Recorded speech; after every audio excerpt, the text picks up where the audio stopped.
Hey Sparks, what's up? And hello to my new subscribers. It's Montina here. And my mission with this channel, Spark Wisdom, is to inspire, educate, and share information that helps you thrive in life and thrive in business. If that sounds good to you, subscribe. So I've been sharing a lot centered around thriving in business. You all know that's where my sweet spot is. And I love business. So we're going to talk prospecting. If you have not watched my prospecting 101, why prospecting is important, especially why it's important if you are a new business, even if you're part-time businessing, if you're in business at all, you need to be prospecting. Prospecting is the lifeblood of your business, okay? You want to plant your seeds now because you're going to reap a harvest later. It might take years, but you will reap a harvest in some point in time. So what we're going to talk about today is something directly that will impact you. I'm sorry. That will impact you when it comes to the audio. Forgive me, y'all. When it comes to business, and that is prospecting. Okay, so I have my notes here. And here are a few things I want to share because I actually went to a prospecting event today in my city at my Chamber of Commerce. And that's kind of the only thing I enjoy doing. And I do it. It gets me out the house. It gets me in my community. I'm actually thinking about doing maybe in a few years some things from a political standpoint. So I'm trying to get a pulse. This is my husband's retirement community, retirement home that he built. I'm here forever. So I need to get acclimated into the community. So when I'm going out to prospect, the first thing that I want you to think about when you prospect, okay, and again, prospecting is for business owners, okay, you're going out because you want to increase your profits, you want to scale your business, you want to build your business, you want to meet new potential clients or people that can connect you with people that want to do business with you. People do business with people they know, like, and trust. So the first thing is you want to prospect with a purpose.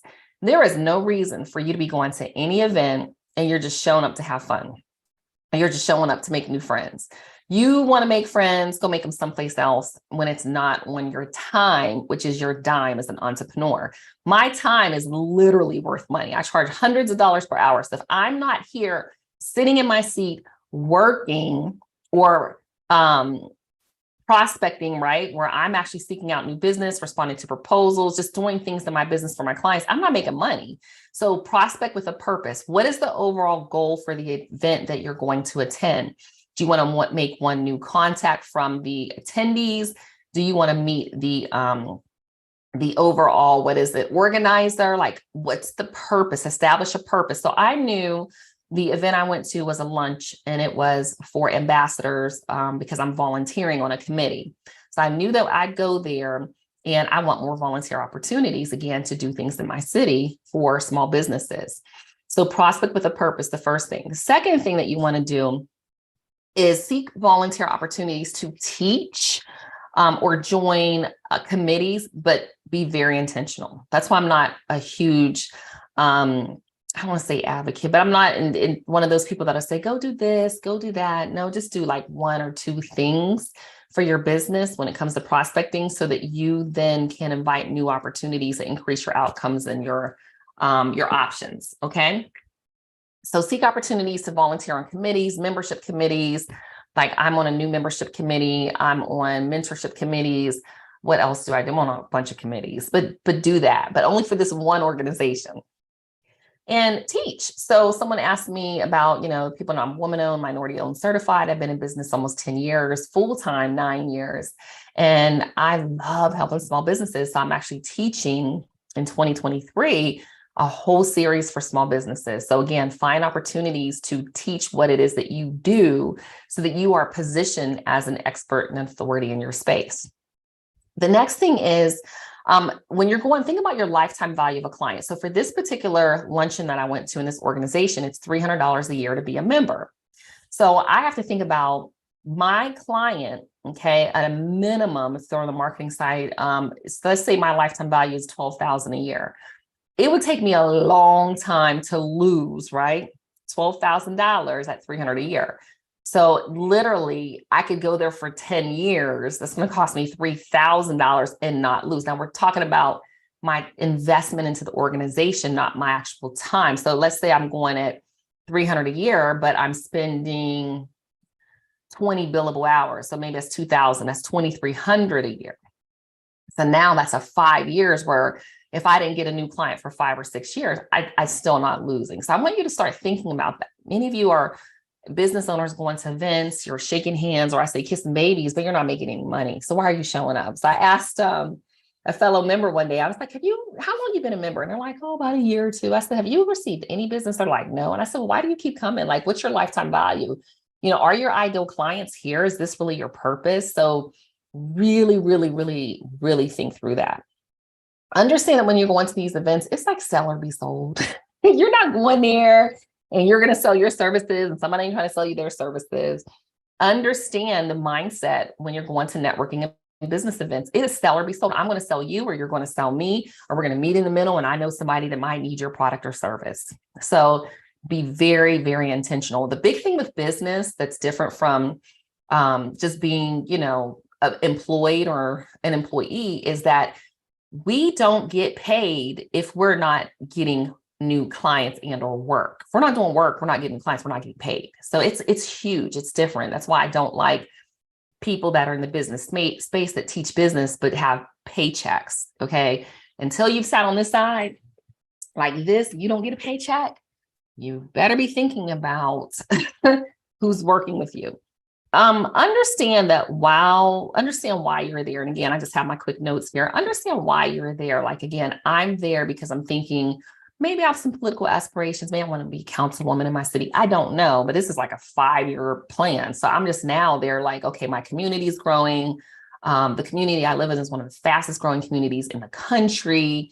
There are a lot of opportunities, expansion, growth. I'm going to get older. I'm going to be here. I'm going to see a lot of things. How can I help other people? So I'm thinking while I'm there, like, okay, who do I need to know in this room? When I go to any networking event and I'm thinking about why I'm there and what I'm doing, I'm a paper pen person. So a lot of people, I have like 3 cell phones sitting here. I'm a paper pen person. I always take my handy dandy notebook. Y'all remember that? My handy dandy notebook. And in the back here, I have my business cards that fit right in here. And like today, I got a business card from someone that I believe would be a good fit. Now, there was someone there and I could tell like I'd known them in the past and, they looked at my business cards. I have a lot of these like certifications and they're like, can I have your business card? They look at it and I know this person, they know how to get in contact with me. And they were like, can I keep your card? I said, no, your cards they're not cheap. My cards are expensive because they're front and back. They have a lot of ink and each, they might be, let's see, I have a couple hundred, but they're not cheap. Maybe they're 50 cents a card. So what? Don't give out your cards. If I'm putting it in for a drawing, you know what I do? I go and get my card out. Like Montina, I do. Because a lot of times at these events, you're putting your card in a fishbowl. Let's just say I go to 3 or 4 or 5 events a month. Well, that's 60 cards a year that literally are getting thrown in the trash. I don't want my cards thrown in the trash.